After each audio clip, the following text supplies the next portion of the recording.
Hello and welcome to my channel. I'm Lynn Maley, a personal shopper and stylist. I ensure my clients have stylish wardrobes that spark happiness and confidence. And today I'm interviewing Jessica Cording as part of my small business series. I've been interviewing different women in business, and Jess was kind enough to join us today. And before you say hello, I'm just going to tell them a little bit about you, Jess, okay? Yeah. Jess is a registered dietitian, integrative nutrition health coach, podcaster, and writer. Did I leave anything out? No, that covers a lot of the bases. You're quite impressive, Jess. And she just published a book. So you've been doing a lot and working hard the last couple of years. Yes. I have been. It's been an adventure.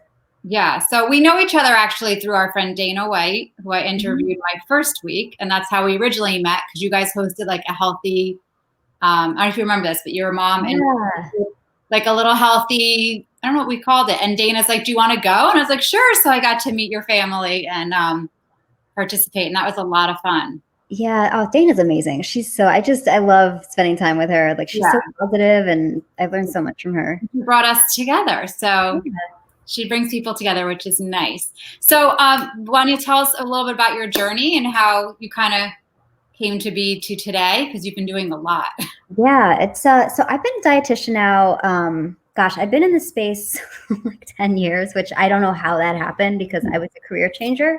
I have a BFA in writing, and I'd always been interested in nutrition, and I used to coach tennis and stuff too. So I was always interested in it, and I grew up around all kinds of diseases. Like, you name an organ system, my family's got it covered. Like, so I was really aware from an early age that food plays a really big role in wellness. But in terms of translating that into a career path, the light bulb didn't fully go off until I was 23. And I was working in music PR and was like, I'm learning a ton, but what am I really supposed to be doing? Right. And so I went on Craigslist to look for a part-time job. This was back in like 2008, I think. So, which used to not be a long time ago, but I found a job working as an office manager and like copywriter and social media person before it was even called social media, for an acupuncturist. And she gave me all these textbooks on Chinese medicine to study. And she was also a doula. So I was always also researching for her, like, all these different things about childbirth. And I was just so interested in how food played into the big picture of wellness, that's what really inspired me to revisit that interest in becoming a nutritionist.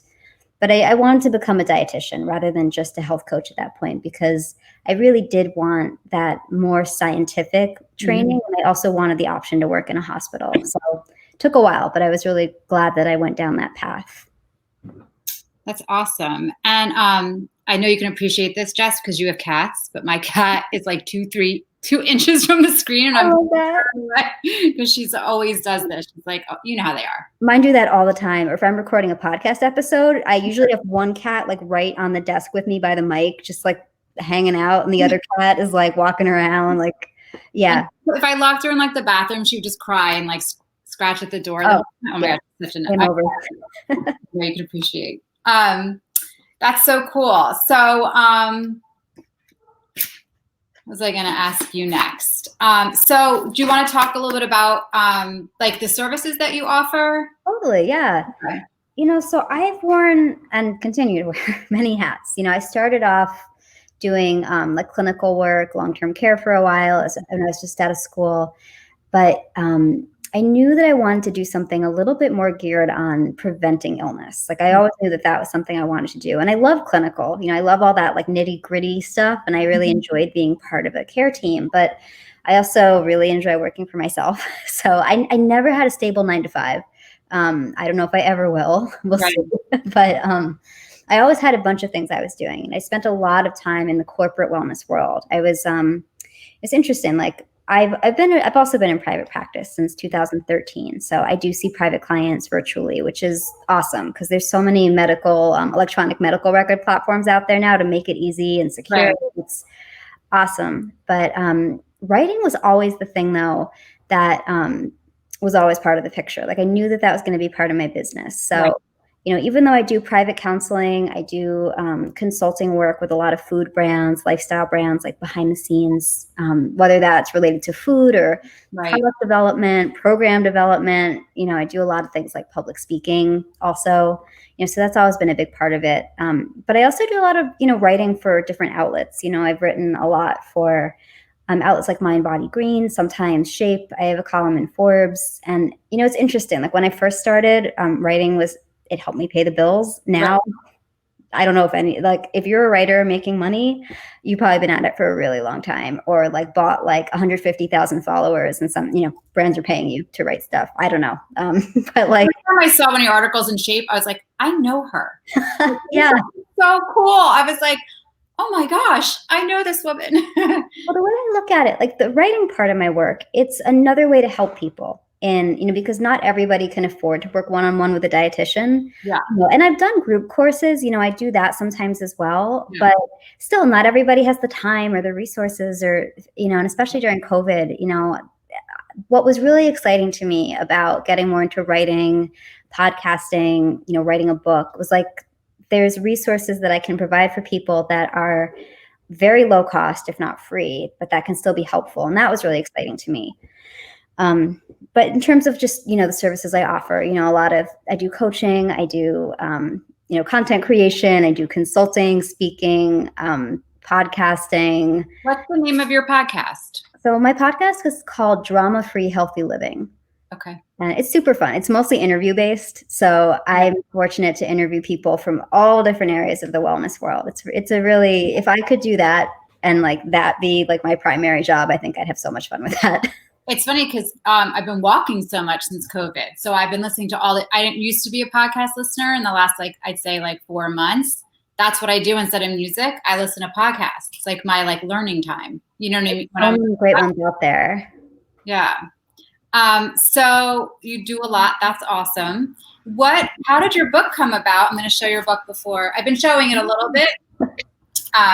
It's called The Little Book of Game Changers, 50 Healthy Habits for Managing Stress and Anxiety. And this is the perfect book for this time of everyone's life. Oh my gosh.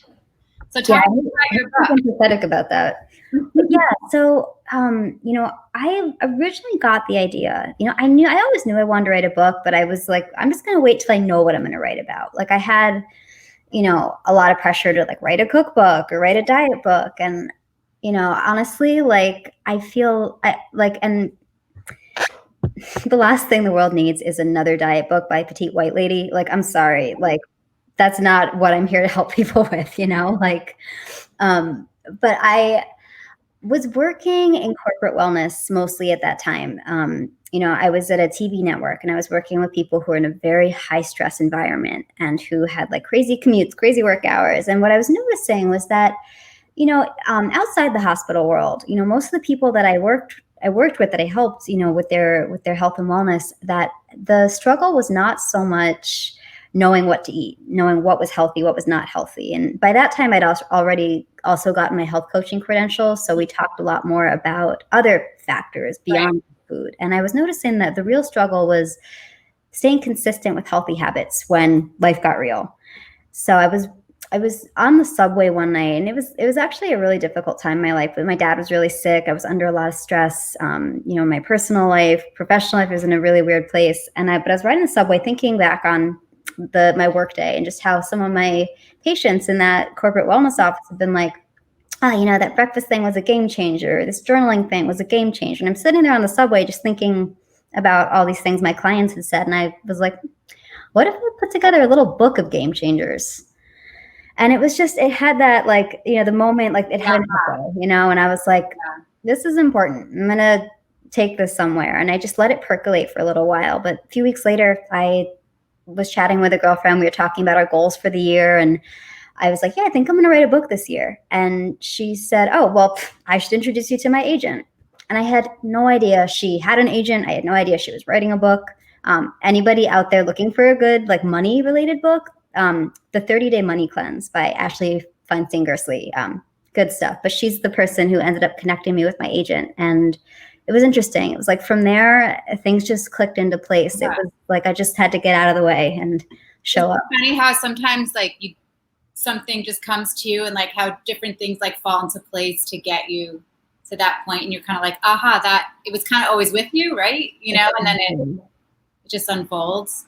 Yeah, I believe in that 100%. Yeah. It's so interesting. And your book talks a lot about that, actually. Yes.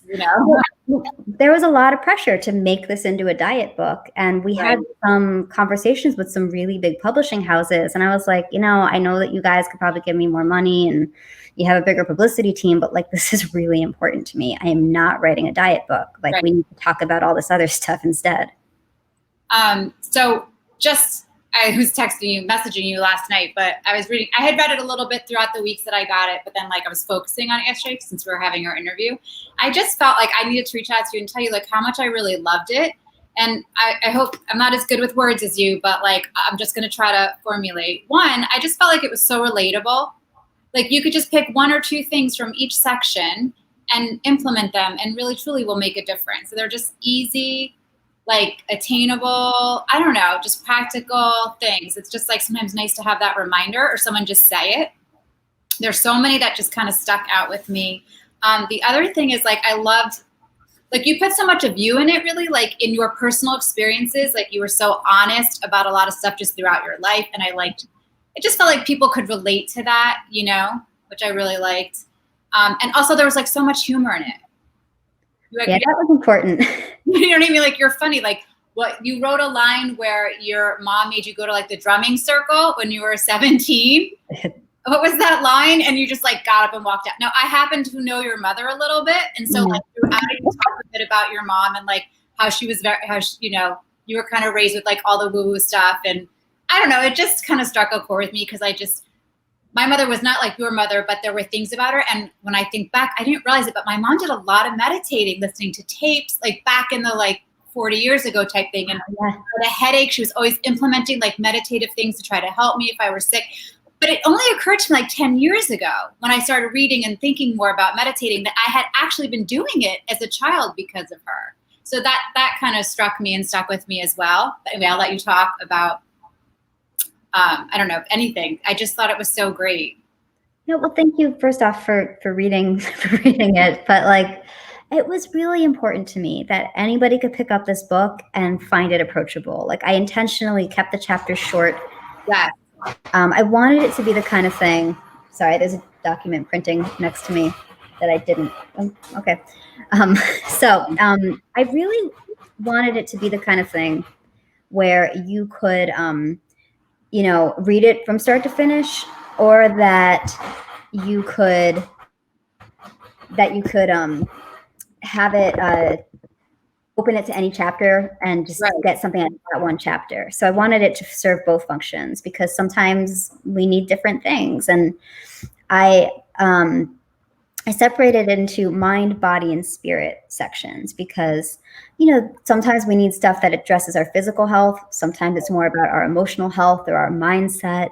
So I really wanted to offer like a more holistic approach because that's really how I work with my clients and how I deal with my own life. There's the physical stuff, but then it's all the stuff up here and in here and around here, the energy. So I wanted it to seem balanced.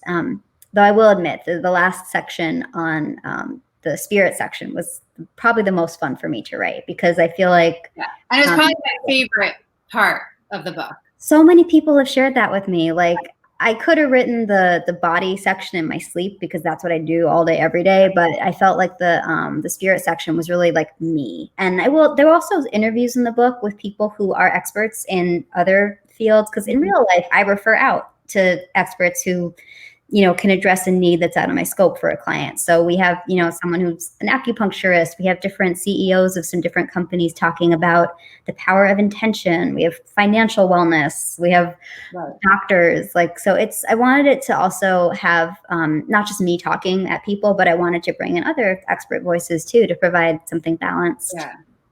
I love the whole like cleansing thing. It makes me want to cleanse my place like immediately. And like how your mom used to do that. Oh my gosh, I'm getting married next week. I'm gonna probably do some kind of like smudging for the wedding because that's just how we roll. By the way, on a personal note, do you have you can share with the what's happening in a week? Yeah, so I'm getting married next week. Congratulations. Thank you. We were gonna get married in October, but then COVID happened, so we decided to have a little ceremony next week, so we could at least celebrate with our close family safely outside, and have a big party later when it's safe to gather. But it's been, it's funny. You make plans and then the universe just laughs, and you have to figure out what to do with You're that. like, I'm going to be a little busy because we're actually having the wedding. I was like, oh, Yeah, have it, everybody. So congratulations. yeah, thank you. Nice. Another one thing that stuck out also, I mean, there's like 40, but I jotted a couple down, is like the best workout is the one that you'll do. Like, it's so obvious. Do you know what I mean? But I think we feel this pressure to like, I have to go to boot camp or whatever. And if it's like not your thing, it's not going to work. So practical, what you say. It's so like, what I found interesting was that, in a lot of the reviews of the book, they were overwhelmingly positive, which was really, really great, because I was hoping that people would find something useful about it. But one thing I found very interesting was that people were like, well, I didn't learn anything new, but it was nice to have all these reminders. And I was actually like very okay with that, because we don't always have to be reinventing the wheel. Sometimes it's enough to just be reminded of something that might be helpful for us that we might be overlooking. And so I was, it was just interesting to see that feedback, because I was like, well, I wasn't trying to teach you something new. I was trying to just help make things a little bit easier. You just need it said, like, so you can put a Post-it note and be like, what am I going to do this week to just feel a little bit better? Or, or even like when you're like, schedule your workouts. Like, I know you get so busy, and I mean, it's not as busy currently, but when you're running, if you have kids and you have sports and your work and your appointments, and it's true. Like, I feel like people make themselves last. And I liked that whole scheduling, like putting it down on a schedule. That was one of like the top 5 things probably that really was a game changer for me. It was putting my own damn name on my schedule. Yeah. Oh my gosh. Yeah. You're so good, because I follow you on social media, and she's always like meditating, and your work. Well, my cats keep me accountable with that one. They love meditation time, because we all cuddle and like they get scratches, so they keep me accountable. Like I the word meditation, my girl cat, her ears like perk up, and she's like, yeah, it's so cute. So like, if you had like, I mean, we've talked about some of the tips that I read, but if you had like one thing you wanted to tell the people who are watching, or one of your most favorite point, I don't know, what would it be? Yeah. So one of the things that I do talk about in the book, that when asked what some of my top nutrition tips are, or what I think is most important, I really do believe that it comes back to blood sugar management. In the book, I call it hanger management. Yeah, I get that. Oh, it's so real. But what's interesting is when our blood sugar is in a stable place, it helps us think more clearly, communicate more clearly. We have better energy. And it's also important for things like hormone regulation that relate to a whole bunch of other conditions. And so it's not just about like, because it's healthy, because it sounds good. It's really important for just overall mind-body wellness. So in the book, one of the things that I offer to help make blood sugar management seem more approachable, because just very basic, when we eat carbs, it raises our blood sugar, which we need that a little bit. But in order to maintain more balanced levels of that blood glucose, to support stable energy, keep us full, etc., we need to have some fat and protein and fiber in there to help like buffer the breakdown of those carbs. Because if we just eat like a piece of bread on an empty stomach, we're going to burn through it super quick and want to like lie down and not do anything. Yeah. And it's like, we've all been there, I'm sure. I know I learned that lesson the hard way in grad school, when I tried to have like a granola bar before an exam and like totally messed that up. But so the formula that I offer in the book is the overthink proof plate, which is basically just a formula you can use, if you're in a restaurant, if you're eating at home, getting takeout, whatever. But ideally, you want to aim to fill half your plate with non-starchy vegetables. So it's going to give you lots and lots of important vitamins and minerals, fiber. Also adds a little bit of like extra color and bulk. As humans, we like to see a lot of pretty stuff happening on the plate. And then a quarter of that plate with some kind of protein source. And then, in the book, I write that last quarter can be a carbohydrate source. But since it came out, I actually more often will tell people, because I think there are people who do thrive on a diet that's a little bit higher in fat and lower in carbs. Mm-hmm. We're all different. We all have different needs. So I added like an extra version of the overthink proof plate, which, that last quarter, instead of being all carb, you could do an eighth carb and an eighth some kind of fat. So I found that formula has been very, very helpful to my clients over the years, when just kind of having a simple, approachable way to eat with blood sugar balance in mind. That's such a good point, because I know when my blood sugar is not right, and I get those crashes and I get hangry. Oh, hunger is so real. It is just not fun for anybody involved either. When I was in college, my roommates, and one of them might watch this, so don't touch, she'd be like, you are a completely different person after you eat. Like, it was so obvious. And I could feel, I didn't realize it. And then they would point it out and I was like, oh, sorry. Oh, we've all been there. I know. It's like, once I finally learned about that and how it works, because until I was probably 25, 26, that I really started to put it into practice. And I wanted to go back in time and apologize for all the things I said when I was angry. I think they had a name for me. I'll have to ask her, because we're still in touch in text. I think they had a name. I don't remember what it was, because who can remember a couple of years back? It's been a long time. But yeah. So did I leave out any questions I should have asked you today? Pretty much just where you guys can connect with me, if that's helpful. I did put your Instagram, your website, and Facebook in the video, but you can tell us where we can find you as well. Yeah, so I do spend most of my time on Instagram, Jess Cording. Facebook, the best place to find me is Jessica Cording Nutrition. Sometimes it's a little bit of a mix-up, but yeah, my podcast, Drama Free Healthy Living. Start following immediately. Yeah, that's always a fun place if you are looking for different topics on wellness. I bring in experts from all over to talk about really interesting things about making healthy living approachable and enjoyable. And please, if you ever have a topic you want to see us cover on there, I'm always open to feedback, and I really do try to create this with you guys in mind. So I always like hearing from you and what you are interested in. Thank you. So we're also doing a giveaway. You're going to give away a copy of your book. And so I think we just decided if you would just follow Jess on one of her social media, whether it's signing up for her email or following her on Instagram. I know you have Twitter, Facebook, and then just come back and comment here that you're done. And I'll let that go for 2 days so people have time, because I know it's a work day. It's not my work day, scary. So for 2 weeks. But and then we will randomly pick a winner. And then also, I think you were saying something about consults, right? Yeah. So if you guys are interested in working with me one-on-one, I do offer a free 30-minute consult. So if you're interested in talking about your goals with me, seeing if this is the right time for you to be working with a dietitian, health coach to help you get there, reach out and I can set up a time to chat with you. That's so sweet and so generous. So thank you. Yeah, I'm happy to do it. Yeah, thank you so much. I really, really, everybody get the book. If you're my friends or family, you're probably getting it for Christmas and Hanukkah. I'm not gonna lie. I told her last night, everybody's getting a copy for me. Maybe I'll come and have to sign it. But it's just such a great practical book. I really loved it. I have about 10 other notes of things I loved in it. But I know your time is very valuable and it's the work day. So thank you again, Jess. This was really so much fun. Oh, so nice to chat with you always. But I'm really happy that we could come on and do a live together. We can bring you back on again, and we can catch up. So. Yeah, I would love that. And if you guys have questions, specific stuff you want us to chat about, let us know. With the questions, write some comments and let us know. Yeah, it'd be so much fun. All right, thank you, Jess. Have a great day. And if you liked the video, please give it a thumbs up or subscribe to my channel. Jess, I have a new YouTube channel. This is a new thing. Exciting. Yeah, cool. It's just the beginning. I have 8 subscribers. I'll take it. So well, you'll soon have 9. Thank you. All right, I will see you soon. Thanks for joining, everybody. Have a great day. Bye.